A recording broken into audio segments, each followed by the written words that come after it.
ونصلي ونسلم على رسوله الكريم أما بعد فأعوذ بالله من الشيطان الرجيم بسم الله الرحمن الرحيم فقال الله تبارك وتعالى في كتابه الكريم فاسألوا أهل الذكر إن كنتم لا تعلمون صدق الله العظيم وصدق رسوله النبي الأمين المختار الكريم ونحن على ذلك لمن الشاهدين والشاكرين والحمد لله رب العالمين.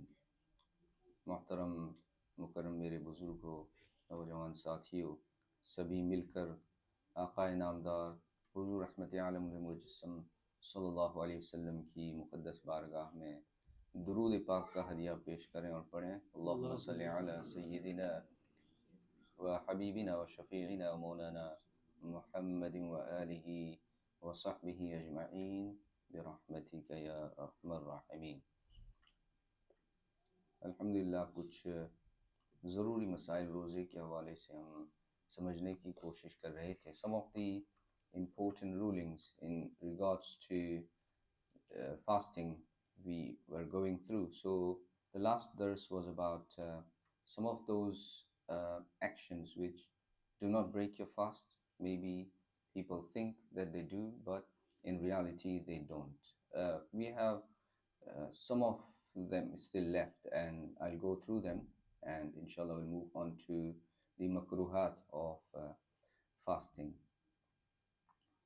If a person is having a shower, and whilst he is having a shower or ghusl, whichever, if water goes into his or her ear, it does not break the fast. Even though if you put the medication, there is a different ruling. But if water goes whilst you're fasting, when you have shower, there is no problem with that. Likewise, when you are fasting and you have a shower, when you are in the shower, there is a lot of steam that builds up.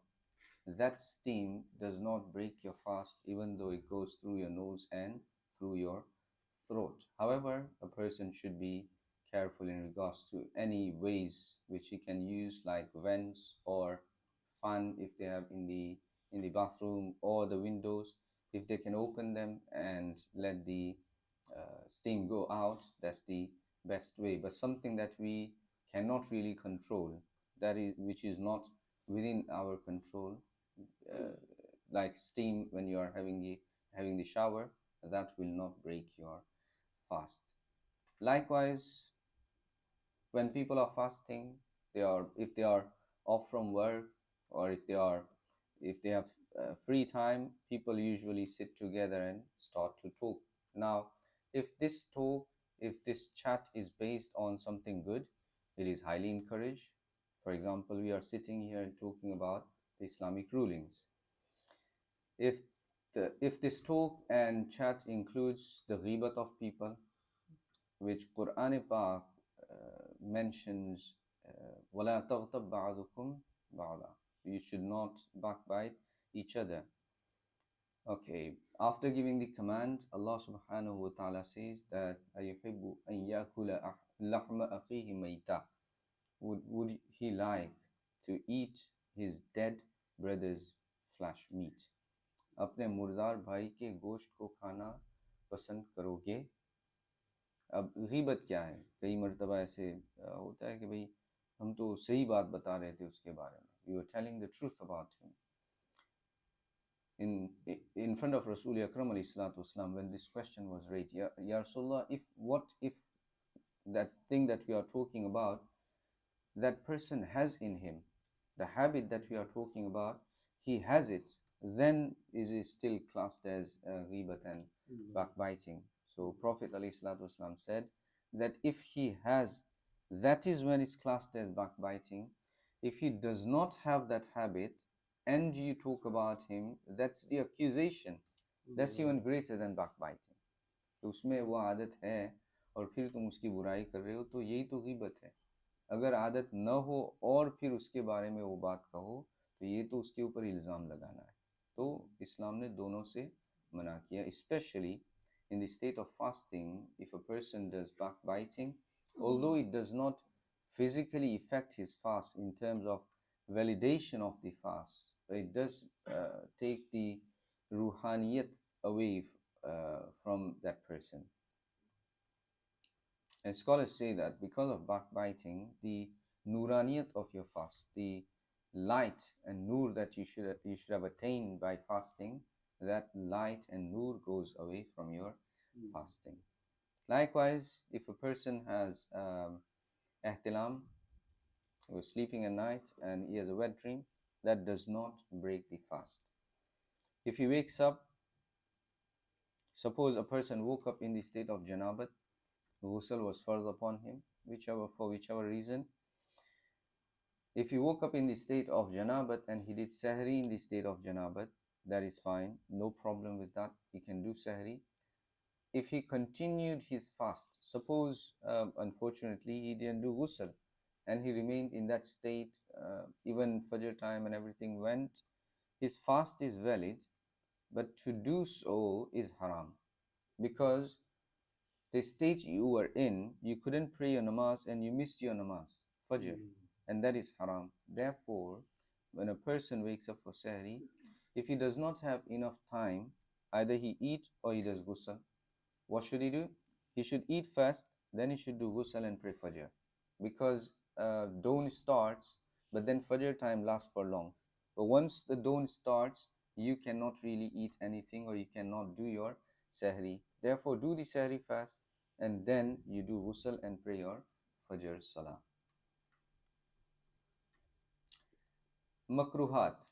So what we have listened to so far, things which break the fast and things which do not break the fast, and in between there is something called makruh. Now, what is makruh in the light of hadith of Rasul Akram alayhi salatu wasalam in Bukhari, Abu Dawud, Tirmizi, many other books of hadith? Rasul Akram alayhi salatu wasalam stated and narrated by Sayyidina Abu Huraira radiyallahu ta'ala anhu, हुजूर अकरम अलैहिस्सलाम said, जो बुरी बात कहना और उस पर अमल करना न छोड़े तो अल्लाह को उसकी कुछ हाजत नहीं कि उसने खाना पीना छोड़ दिया.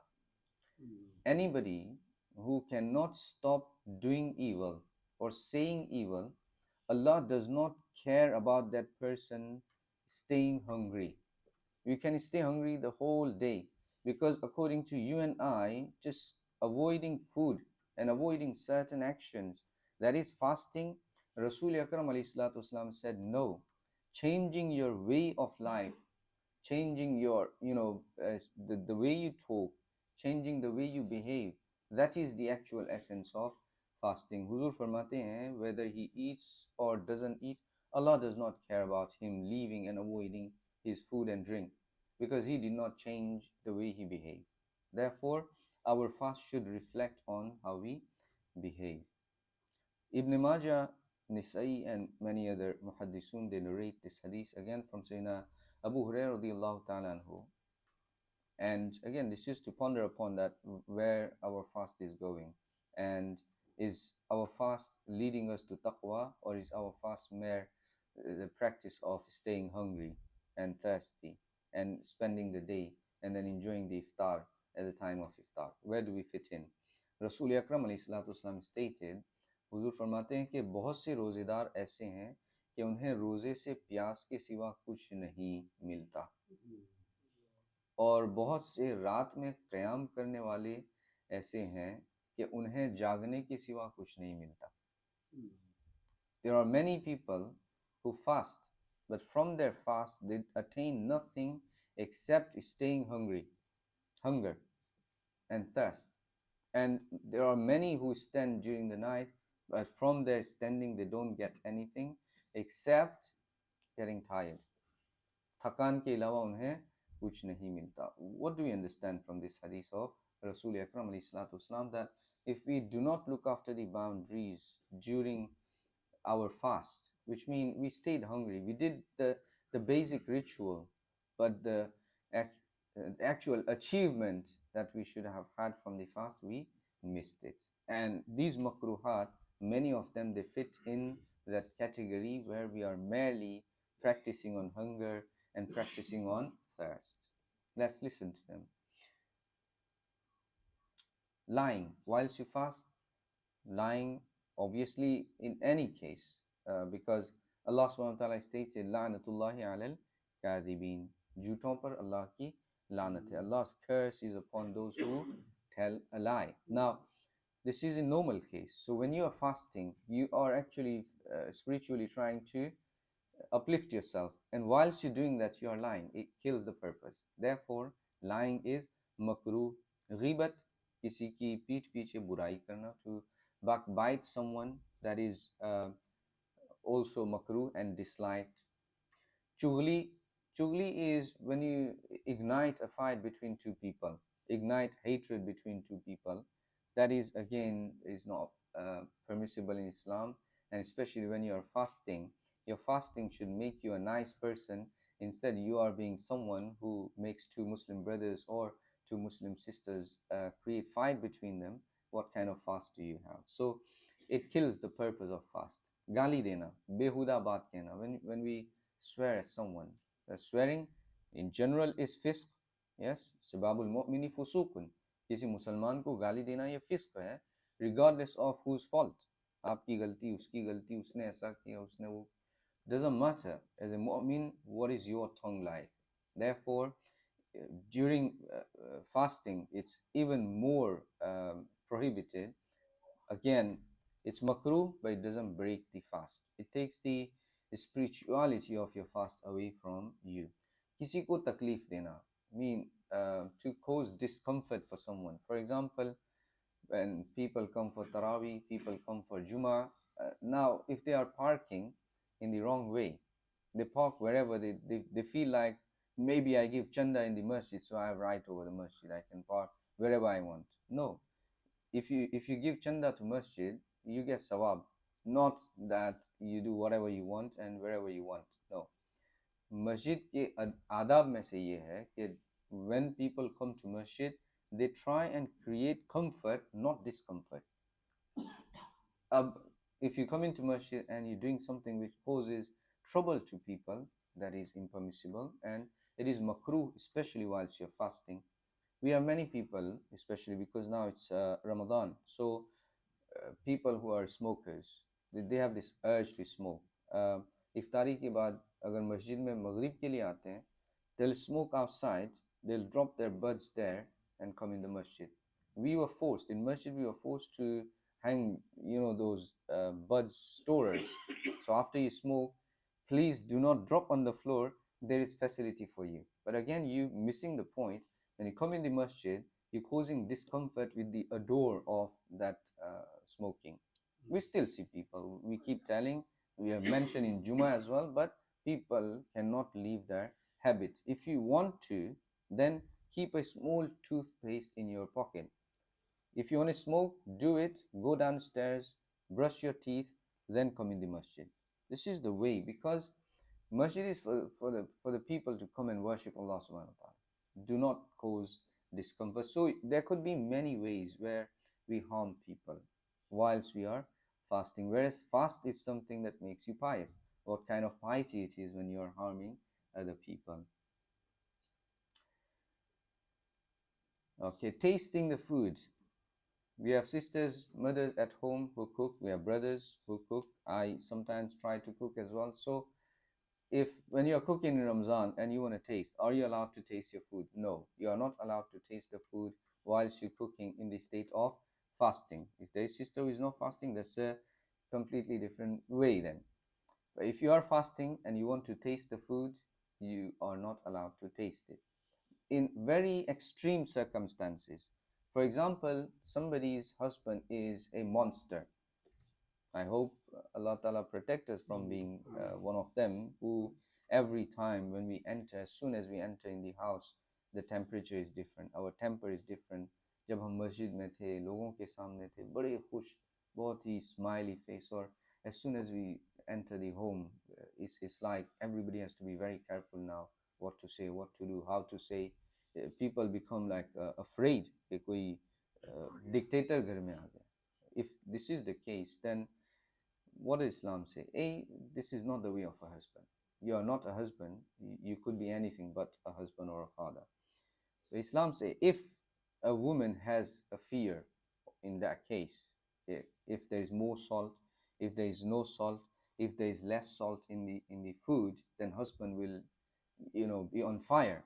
In that case, she's allowed to taste the food. Now, what is tasting? Tasting is not how chefs taste their food, like 2 spoons full, eat and then taste it. Nazir bhai ko pata hai. So that's not the way. You just put it on the tongue, taste it without taking it down, and then spit it out. This is what tasting during the fast, and that much is permissible. More than that, if it goes down the throat, that will break the fast no matter what.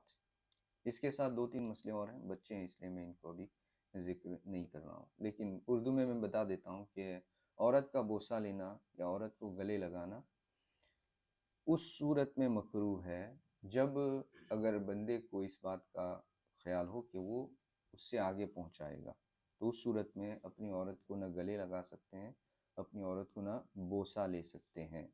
ये दुरुस्त नहीं है, मकरूह होगा। ठीक है, लेकिन औरत का बोसा उसके होठों पर लेना, चाहे उसमें शहवत हो या ना हो, दोनों सूरतों में मकरूह है, इसकी इजाज़त नहीं है। रोज़ा टूटेगा नहीं, लेकिन मकरूह ज़रूर हो जाएगा। रोज़े की जो फुल पोटेंशियल रिवॉर्ड है वो कम हो जाएगा, तो इससे बचना चाहिए। इसके साथ दो मसले और हैं, I will mention them and then will conclude on that इंशाल्लाह। Whilst we are fasting, to do mubaligha when we are when we are doing ghusl or when we are doing wuzu in goggling. What is mubaligha in goggling? Mubaligha in goggling is to take the water full mouth and then to goggle. That's called mubalagha. Now in roza, this is makruh. Why is it is makruh? Because there is a possibility that whilst you're goggling, the water will go down the throat and that will affect your fast. Therefore, as a precaution, do not take water full, mouthful. Take less water, that will still be counted as goggling, that will still be counted as kulli karna. आपका कुल्ली करना इससे भी हो जाएगा, चाहे आप पूरा मुंह भर के पानी लें या फिर थोड़ा पानी लें। It is makruh to do mubaligha when we are gargling in the state of fasting. Likewise, when we are doing ghusl, to cleaning thoroughly nose and your throat is makruh too. You shouldn't do that.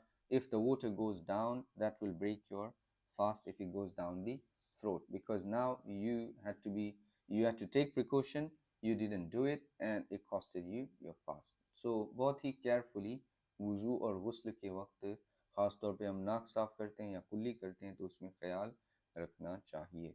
If a person does miswak during his fast, he can do miswak 10 times. It does not break his fast, because miswak is sunnah. Miswak can be done as many times as possible. But if somebody keeps using the miswak to show, suppose a discomfort of his fast, रोज़े में अगर कोई बार बार मिसवाक इसलिए करता है कि वो ये दिखा रहा है कि मैं बड़ा मुश्किल रोज़ा हो रहा है, that's makruh then. Because many people just want to wet their mouth, and if this is to show the discomfort of them fasting, that is makruh, because ibadat should not be taken as something that causes discomfort. It should be taken as something that brings you close to Allah subhanahu wa ta'ala. I hope this makes sense. If any question, please feel free to ask. If not, we'll conclude on the dua. Ji, Sir Falway. Yeah. I think you're not allowed to wet the miswak before you do not, because it's very dry and you're going to put it into water. Yeah. That not be allowed when in a state. You can do that, because usually if you haven't used miswak, suppose for a couple of hours, the wood gets really hard. So to soften it is part of it, because if you won't, it could cause problem to your gums. The water goes from the mouth, that swallow it, then I wouldn't. General wetness in your mouth, even when you do kulli, the normal wetness that remains after you spit it out, if that goes down, even with miswak, the same ruling, the general wetness that remains in after you did your best to spit it out. Now, spitting out shouldn't be with mubalagha that brings, OCD to you. Oh, there might be something still in there, still in there. No. In general, naturally, how you spit things out or the water out, if you done that much, that is sufficient for you with miswak or without the miswak. that will not affect your fast. Yeah. Gee, uh, eye drops. I think we did discuss this when we were Gigi when we were talking about the those things that break the fast. You have two groups of scholars in this now, and some say it won't, some say it will break. So the best thing is if you have to use them and there is no other way, you can use them, acting upon the scholars' fatwa who say it's fine to use so. If you don't need it and it's just routine that you do, if you can change your routine to sahri and iftar, that's the best thing, so it doesn't bring shock to you. Otherwise, if somebody they have to use it, they can use it according to the fatwa of scholars who say it doesn't break. Yeah. Jazakallah. اللهم صل وسلم وبارك على سيدنا وحبيبنا ومولانا محمد وآله وصحبه أجمعين. ربنا آتنا في الدنيا حسنة وفي الآخرة حسنة وقنا عذاب النار. ربنا لا تزغ قلوبنا بعد إذ هديتنا وهب لنا من لدنك رحمة إنك أنت الوهاب. اللهم ربنا تقبل منا إنك أنت السميع العليم وتب علينا يا مولانا إنك أنت التواب الرحيم. صلى الله تعالى على خير خلقه ونور عرشه محمد وآله وصحبه أجمعين برحمتك يا أرحم الراحمين. جزاكم الله.